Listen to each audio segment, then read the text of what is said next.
آية رأيت نعيما وملكا كبيرا عاليهم ثياب سندس خضر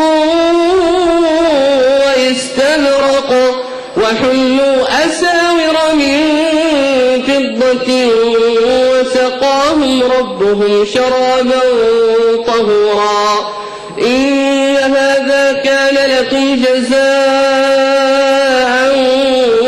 وكان سعيكم مشكورا إنا نحن نزلنا عليك القرآن تنزيلا فاصبر لحكم ربك ولا تطع منهم آثما أو كفورا واذكر اسم ربك بكرة وأصيلا ومن الليل فاسجد له وسبحه ليلا طويلا إن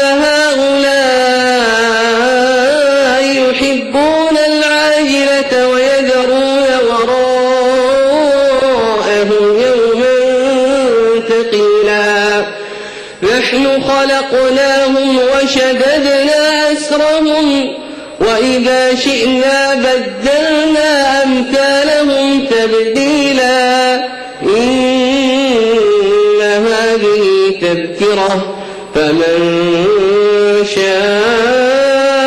شاء اتخذ إلى ربه سبيلا وما تشاءون إلا أن يشاء الله إن الله كان عليما حكيما يدخل من يشاء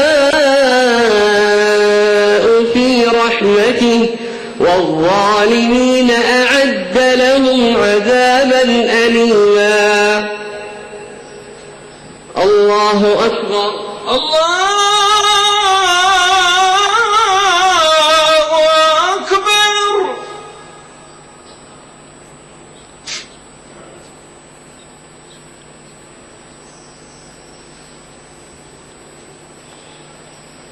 سمع الله لمن حمده ربنا ولك الحمد اللهم ربنا لك الحمد ولك الشكر حمدا كثيرا الله أكبر الله أكبر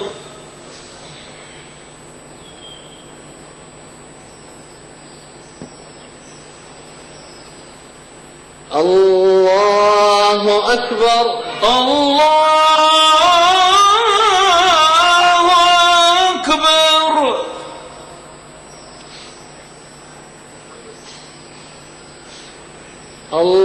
الله أكبر الله أكبر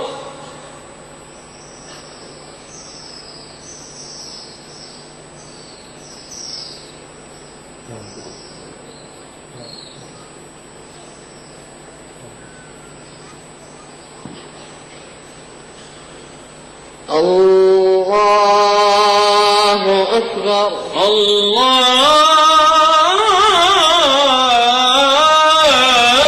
الله أكبر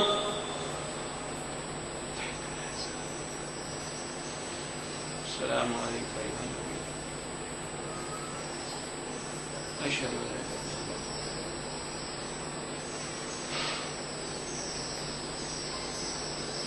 صل على سيدنا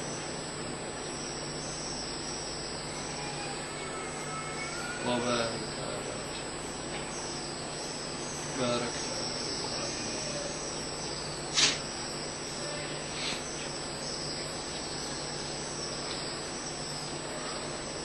اللهم إنا نسألك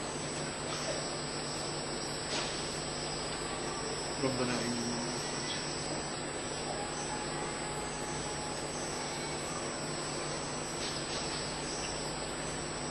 اللهم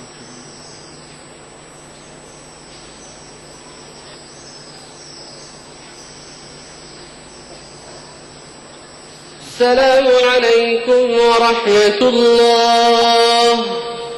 السلام عليكم ورحمة الله.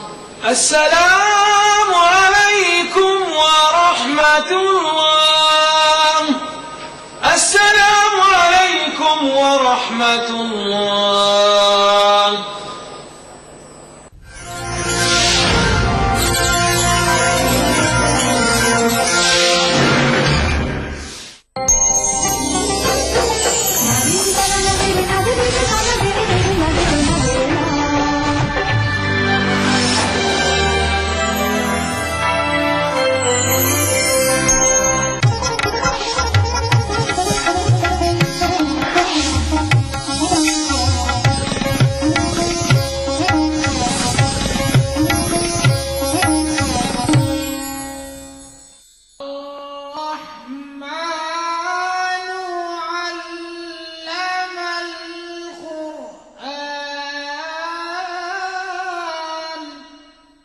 أعوذ بالله من الشيطان الرجيم. بسم الله الرحمن الرحيم.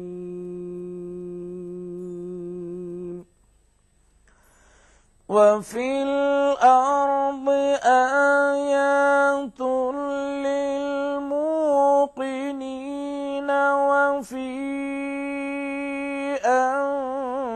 أنفسكم أفلا تبصرون.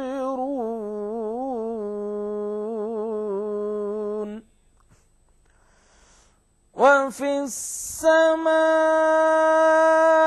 رزقكم وما توعدون.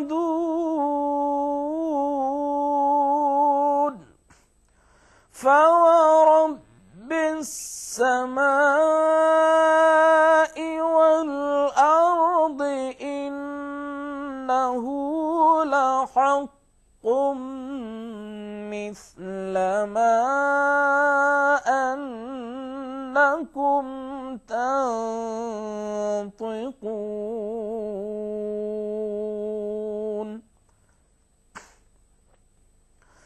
هل أتاك حديث ضيف إبراهيم المكرمين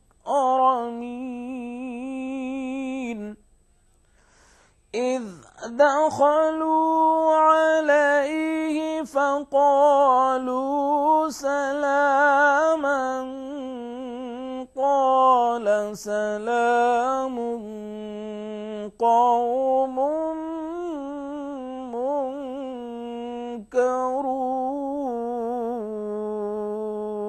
منكرون. فراغ إلى أهله فجاء بعجل سمين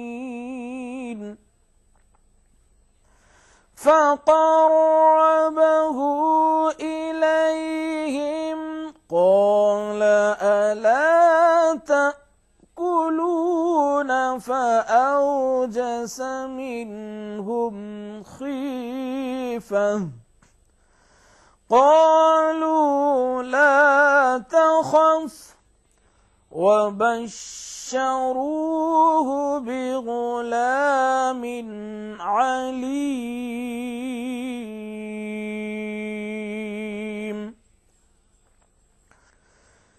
فأقبلت امرأته في صرة فصكت وجهها وقالت عجوز عقيم.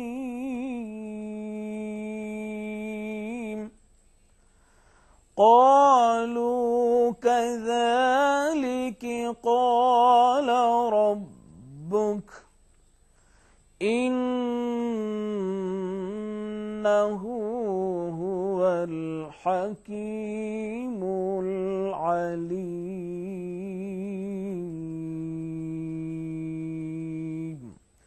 صدق اللہ العظیم۔ ترجمہ کلام پاک۔ شروع کرتا ہوں اللہ کے نام سے جو بڑا مہربان نہایت رحم والا ہے۔ اور یقین کرنے والوں کے لیے زمین میں بہت سی نشانیاں ہیں، اور خود تمہارے نفوس میں تو کیا تم دیکھتے نہیں؟ اور تمہارا رزق اور جس چیز کا تم سے وعدہ کیا جاتا ہے آسمان میں ہے، تو آسمانوں اور زمین کے مالک کی قسم یہ اسی طرح قابل یقین ہے جس طرح تم بات کرتے ہو۔ بھلا تمہارے پاس ابراہیم کے معزز مہمانوں کی خبر پہنچی ہے؟ جب وہ ان کے پاس آئے تو سلام کہا، انہوں نے بھی جواب میں سلام کہا۔ دیکھا تو ایسے لوگ کہ نہ جان نہ پہچان، تو اپنے گھر جا کر ایک بھنا ہوا موٹا بچڑا لائے اور کھانے کے لیے ان کے آگے رکھ دیا۔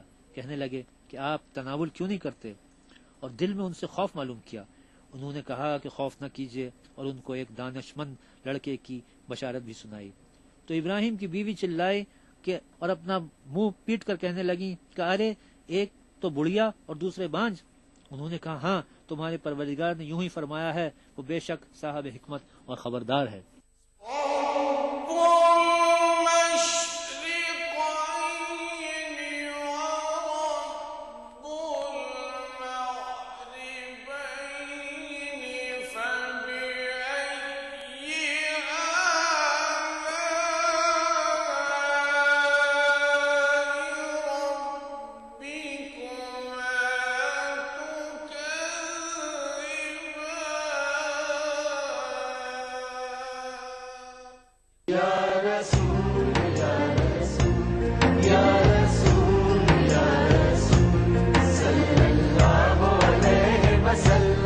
ساری کائنات مسرور ہے، جشن میلاد رسول ہے۔ اے نبیوں کے سردار، نگاہ عشق و مستی میں وہی اول وہی آخر، وہی قرآن وہی فرقان، وہی یاسین وہی طٰہٰ۔ میں آیا تیرے دربار، میں آیا تیرے دربار، میری تجھ پہ انسانیت کے لیے محسن انسانیت کا پیغام، سیرت رسول کے مختلف گوشوں کا احاطہ کرتا ہوا لائیو فون ان پروگرام، حب نبی سے سرشار نعتوں کا حسین گلدستہ، جشن میلاد النبی، ہر پیر سے جمعہ رات 10:30 بجے صرف ETV اردو پر۔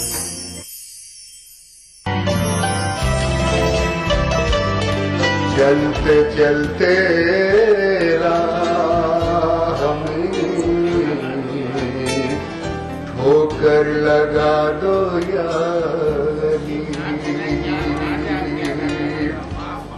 سنگ ناکارہ میں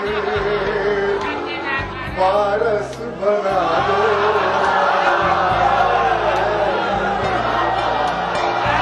میرے مولا نے بن مانگے مجھے ہر شے عطا کر دی، میرے مولا نے بن مانگے مجھے ہر شے عطا کر دی، فقط اتنا ہوا تھا میں غم شبیر لے آیا۔ علی کے لال نے کھینچی ہے وہ حد فاصل، علی کے لال نے کھینچی ہے وہ حد فاصل کہ آج تک حق و باطل میں بول چال نہیں۔ جشن عباس کے نام سے موسوم الہ آباد میں منعقدہ بزم مسالمہ دیکھیے سنیچر رات 9:30 بجے صرف ETV اردو پر۔ دکن کی ہر چھوٹی بڑی سرگرمی پر ہماری نظر، لیکن آپ تک پہنچاتے ہیں صرف وہ خبر جو کرے آپ کو بیدار، سیاست کے گلیاروں سے روزمرہ کی زندگی دکن کے گوشے گوشے سے آپ تک خبریں پہنچاتا دکن نامہ، روزانہ شام 6:30 بجے۔ سوال آپ کے، جواب ہمارے۔ ناظرین السلام علیکم۔ دینی سوال جواب کے آج کے پروگرام میں میں ارجمن علی خان آپ کا تہ دل سے استقبال کرتا ہوں۔ ناظرین، آج آپ کے سوالات کے جوابات دینے کے لیے ہم نے اپنے اسٹوڈیو میں مدعو کیا ہے پروفیسر بدر الدین الحافظ صاحب کو، جو کہ جامعہ ملیہ اسلامیہ میں کافی عرصے تک اسلامیات کی تعلیم دے چکے ہیں، اور آپ بنارس ہندو یونیورسٹی میں شعبہ عربی کے ہیڈ آف دا ڈپارٹمنٹ بھی رہے ہیں، اور آپ نے فقہی علوم پر کچھ کتابیں بھی لکھی ہیں۔ تو آئیے ناظرین، آج اپنے اس پروگرام کا آغاز کرتے ہیں پہلے خط کے ساتھ۔ حافظ صاحب، پہلا خط آج ہمارے پاس ہے اشتیاق احمد صاحب کا، دلی سے انہوں نے لکھا ہے. یہ لکھتے ہیں کہ آج کل جب منگنی ہو جاتی ہے تو لڑکے اور لڑکی میں جو ہے تعلقات پیدا ہو جاتے ہیں، یعنی وہ خوب گھومتے پھرتے ہیں اور جو ہے ٹیلی فون پر بھی خوب باتیں ہوتی ہیں. تو کیا یہ چیز جو ہے شرعاً درست ہے؟ دیکھیے، منگنی کی تو شرعاً بس اتنی ہی حیثیت ہے کہ وہ ایک رشتہ طے ہو گیا ہے، لیکن ابھی نکاح تو ہوا نہیں. اور قبل نکاح تعلقات کا بنا لینا کہ بھائی اس لڑکی سے تو اب ہماری شادی ہونی ہی ہے، لیکن نکاح تو ابھی ہوا نہیں ہے، تو شرعاً تو یہ جائز نہیں ہے. چاہے وہ ان کی ٹیلی فون پہ گفتگو ہو رہی ہو یا بھائی ضرورت کے مطابق. دیکھیے، اتنا ہے کہ شرعاً ایک لڑکے کو اس کی اجازت ہے کہ وہ لڑکی کو پہلے دیکھ لے، اس کی اجازت ہے، دیکھ لے، تاکہ کیونکہ زندگی اس کو گزارنی ہے اس کے ساتھ، تو وہ تو اجازت ہے. لیکن اب یہ کہ آپ لیے گھوم پھر رہے ہیں، منگنی ہو گئی تو اب آپ گھوم پھر رہے ہیں اور جا رہے ہیں اور تفریح میں اور پکنک میں اور ادھر ادھر، اس کی شرعاً تو اجازت نہیں ہے بالکل. ہاں، اب اگر نکاح ہو گیا ہے، تو گویا کہ شرعی حکم کی جو پابندی تھی وہ پوری ہو چکی. سماج کی پابندی جو ہے ہمارے ہاں، جو ہم نے ہندوستان میں اپنے ہاں دیکھی، مسلمانوں میں دیکھی، وہ یہ ہے کہ صاحب جب تک باقاعدہ رخصتی نہ ہو اس وقت تک لڑکی اور لڑکا جو ہے وہ سامنے نہیں آتے اور دیکھتے نہیں، ایک دوسرے کو ملاقات نہیں ہوتی جاتی. لیکن شرعاً اس کی پابندی نہیں ہے. جب نکاح ہو چکا تو اجازت تو ہے. اب آپ کا سماج کیا کہتا ہے وہ مسئلہ الگ ہے، لیکن شرع کی طرف سے تو اجازت ہے کہ شوہر وہ لڑکا جو ہے آ کر کے لڑکی سے ملاقات بھی کر سکتا ہے، بات بھی کر سکتا ہے، اپنے گھر بھی لے جا سکتا ہے، یا ویسے چلی جائے تو کوئی حرج نہیں ہے. اور نکاح ہو چکا ہے، اگر نکاح سے پہلے تو اس کی اجازت نہیں. یہ تو بات رہی منگنی اور نکاح کی، لیکن لوگ تو ویسے بھی گھومتے پھرتے ہیں. خیر، وہ ایک الگ بات ہے. بات یہ میں پوچھنا چاہ رہا ہوں آپ سے کہ رواج آج کل یہ ہے کہ لوگ یہ سمجھتے ہیں کہ منگنی ہو گئی، نکاح میں ابھی وقت ہے، 1 سال ہے، 2 سال ہے، تو لڑکا لڑکی جتنا آپس میں تعلق پیدا کریں گے، جتنا تال میل کریں گے، تو اتنا ہی ان کا رشتہ جو ہے مضبوط ہوگا، یا ان کے آگے جو آنے والی جو زندگی ہے اس کے لیے جو چیزیں ضروری ہوتی ہیں وہ ہو سکتا ہے کہ اس میں ان کا جو تبادلہ خیال ہے وہ ہوتا رہے. کیا آپ سمجھتے ہیں کہ یہ تبادلہ خیال ایک حد تک ہی رہے گا؟ وہ تبادلہ خیال تو بہت آگے حد تک بھی پہنچ سکتا ہے، کیونکہ جب ایک شخص یہ سمجھ رہا ہے کہ یہ لڑکی میری بیوی ہونے والی ہے تو پھر اب وہ کیا کچھ نہ کرنا چاہے گا. اس کے کوئی حدود ہیں کیا آپ، یا آپ یہ سمجھتے ہیں کہ اس جوانی کی عمر میں وہ حد بندی قائم رکھ سکیں گے؟ صرف وہ بس بات کریں گے اور اٹھ کے چل دیں گے؟ یہ یعنی فطرت تو اس کی اجازت نہیں دیتی. سائیکولوجیکل تو ایسا ممکن نہیں نظر آتا کہ وہ اس قدر پابند ہو جائیں کہ صرف زبانی گفتگو کی اور اٹھ کے چل دیے. معلوم نہیں یہ حد کہاں تک پہنچے پھر. اس لیے شرع نے جو کچھ احکام کی پابندی کی ہے وہ تمام سوچ سمجھ کے کی ہے اور آگے تک کی سوچ کر کے کی ہے کہ کہاں کیا فطرت جو ہے، جو ہمارا نیچر ہے، وہ نیچر ہمیں کن کن کاموں کے لیے ہمیں مجبور کر سکتا ہے. اور درمیان میں جبکہ شیطان بھی ہو تو ہمیں کہاں کہاں مجبور کر سکتا ہے، کس کس کام کے لیے مجبور کر سکتا ہے. اس لیے شریعت نے اس کا پورا لحاظ رکھتے ہوئے ایک حکم کی پابندی لگائی ہے کہ نکاح ہو جائے آپ کو اختیار ہے. اب یہ بیوی آپ کی ہو گئی، لیکن نکاح سے پہلے کسی صورت سے آپ کی مصلحتیں کچھ بھی ہوں، لیکن آپ اس مصلحتوں کے بھی گہرائی پر غور کیجئے. جو آپ نے فرمایا کہ صاحب ایک دوسرے کے مزاج کو سمجھ لیتے ہیں، فرینک ہو جاتے ہیں. یورپ میں تو وہ اتنے فرینک ہو جاتے ہیں کہ پھر اس میں نکاح کی بھی ضرورت نہیں رہتی. آپ کے علم میں ہوگا کہ آج دن وہاں تو یہ ہے کہ وہاں تو نکاح کی ضرورت ہی نہیں رہتی. فرینک ہو گئے تو ہو گئے، وہاں پھر اولاد بھی شروع ہو جاتی ہے، سب کچھ شروع ہو جاتا ہے. اور میں نے تو اخبار میں یہ بھی تصویر ایک دیکھی تھی، خود اس کی خبر پڑی تھی کہ 4 بچے پیدا ہو چکے تھے اور پیچھے وہ بچے کھڑے ہوئے ہیں 14 15 سال کے، اور نیچے ماں باپ بیٹھے ہوئے ہیں کرسی کے اوپر، اور نیچے اس کے لکھا ہوا ہے کہ اب بیٹے نے اصرار کر کے باپ سے کہا کہ ابا جان اب تو آپ باقاعدہ شادی کر ہی لیجیے. چنانچہ وہ چرچ میں گئے اور جا کر انہوں نے جو کچھ بھی فارمیلٹی تھی وہ پوری کی. تو کیا آپ سمجھتے ہیں کہ یہ فرینکلی اسلام بھی اس طرح سے اجازت دے دے کہ ہاں صاحب ٹھیک ہے آپ ایک دوسرے کو سمجھتے رہیے؟ تو حد وہیں پہنچے گی جا کر، کیونکہ یہ انسان کے ساتھ نیچر، اس کا نفس، اس کا یہ سب لگا ہوا ہے. اور حضرت یوسف علیہ السلام کی زبان سے کہا گیا وما ابرئ نفسی ان النفس لامارۃ بالسوء، کہ نفس جو ہے وہ تو بڑے بڑے برے کاموں کا حکم دینے والا ہے. یہ نفس جو آپ کے ساتھ لگا ہوا ہے اور جو نیچر اور فطرت لگی ہوئی ہے، یہ تو معلوم نہیں کس کس کام کا. ارے لوگ منگیتر سے نہیں، غیر منگیتر سے جب سب کچھ کر سکتے ہیں تو منگیتر سے وہ کیا کچھ نہیں کرے گا. اسلام کی جو پابندیاں ہیں بہت سوچ سمجھ کے لگائی گئی ہیں تاکہ معاشرے کی اصلاح رہے، ہمارا سماج نہ بگڑنے پائے، ہمارے سماج کے اندر ایک پابندی رہے، ایک کچھ حدود رہیں جس کو لمٹ کہتے ہیں، حدود رہنی چاہیے تاکہ یہ معاشرہ ہمارا بگڑنے نہ پائے. اس لیے یہ حد لگائی گئی ہے. آپ اس کو گہرائی سے سوچیے تو سمجھ میں آئے گا. لیکن حافظ صاحب یہ سب باتیں ٹھیک ہیں، لیکن ان سب باتوں کے باوجود سماج میں بگاڑ ہے، معاشرہ بگڑ رہا ہے، تو ایسی صورتحال میں خاص طور سے ہمارے علماء کی، ہمارے والدین کی، ہمارے جو رہنما ہیں ان کی، اور خاص طور سے نوجوانوں کی کیا ذمہ داری بنتی ہے؟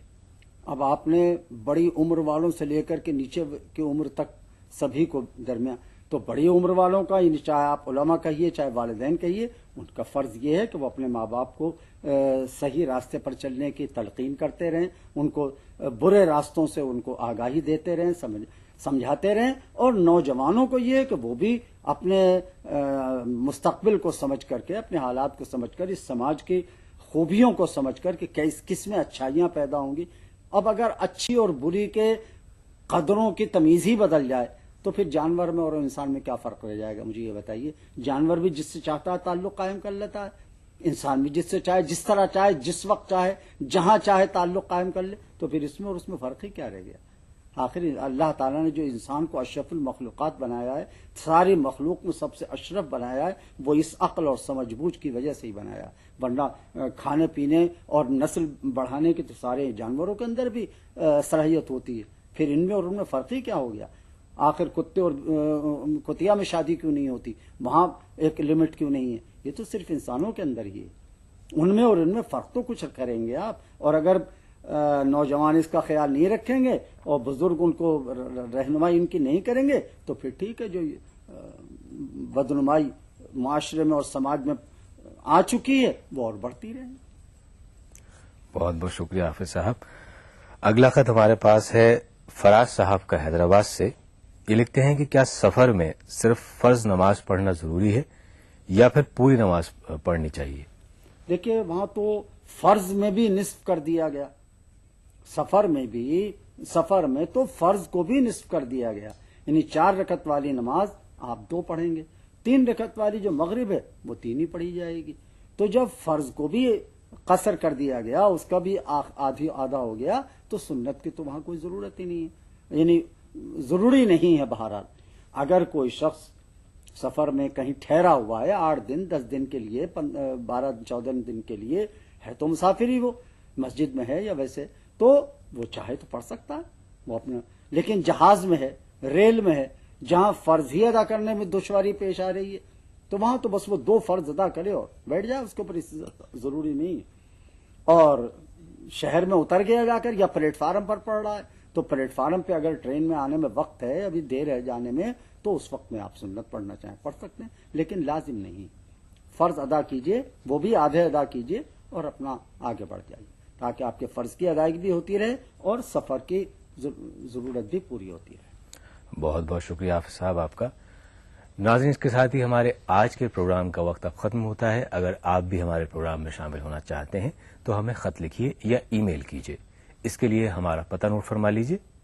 دینی سوال جواب ETV Urdu, Ramoji film city, Hyderabad 501-512. Email سوال جواب 123@yahoo.com. اس کے ساتھ ہی ہمیں اجازت دیجیے. کل آپ سے پھر ملاقات ہوگی. تب تک کے لیے خدا حافظ. جس دن ولادت مصطفیٰ ہوئی ہو، جس دن حضور کی آمد سے انسانیت پر اللہ نے اتنا کرم فرمایا ہو، فرمایا نبی رحمت کے ولادت کے دن سے بڑھ کر انسانیت کے لیے اور برکت کا دن کون سا ہو سکتا ہے جسے سیلیبریٹ کیا جائے.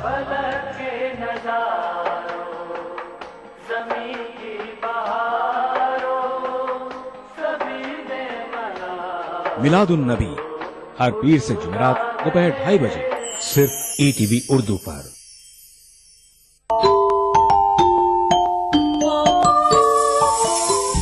اسلام فار کڈز یعنی اسلام بچوں کے لیے. اس پروگرام میں قرآن اور حدیث کے قصے اور واقعات، حضرت محمد صلی اللہ علیہ وسلم اور صحابہ کی زندگی کے حالات اور اسلامی تعلیمات کے اہم واقعات پیش کیے جائیں گے. اس میں ہمارے لیے سبق ہے، گائیڈنس ہے اور رہنمائی کا سامان ہے.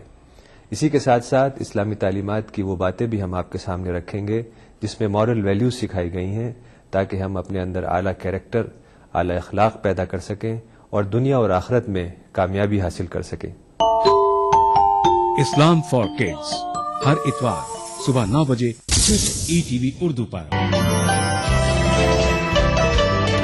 چلتے چلتے راہ میں ٹھوکر لگا دو یا علی، سنگ ناکارہ میں پارس بنا دو.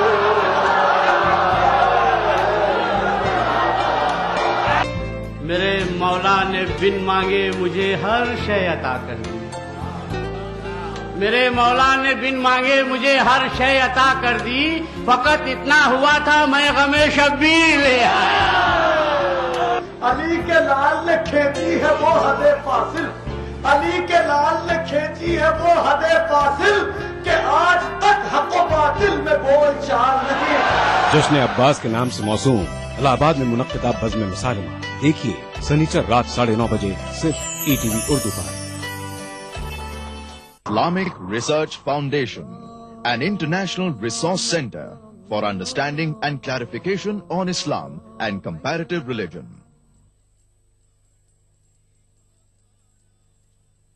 الحمدللہ رب العالمین والصلاة والسلام علی رسولہ الامین وعلی آلہ وصحبہ اجمعین.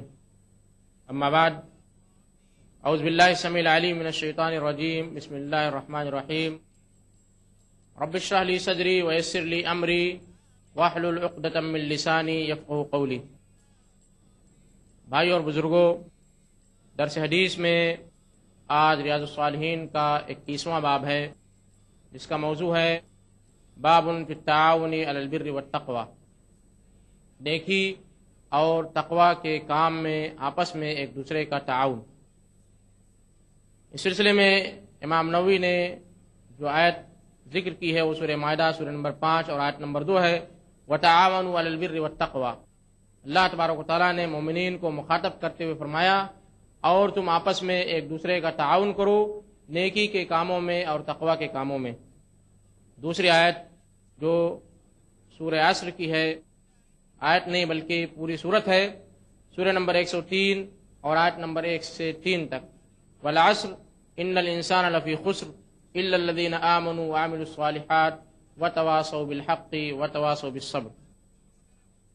اس صورت میں اللہ تبارک و تعالیٰ نے انسان کی کامیابی کے لیے جو 4 چیزیں ذکر کی ہیں، جو 4 شرائط ذکر کی ہیں، ان میں سے ایک اہم شرط، ایک اہم چیز تعاون البر والتقوی ہے، جس کا ذکر اللہ تبارک و تعالیٰ نے وتواصوا بالحق وتواصوا بالصبر میں ذکر کیا ہے.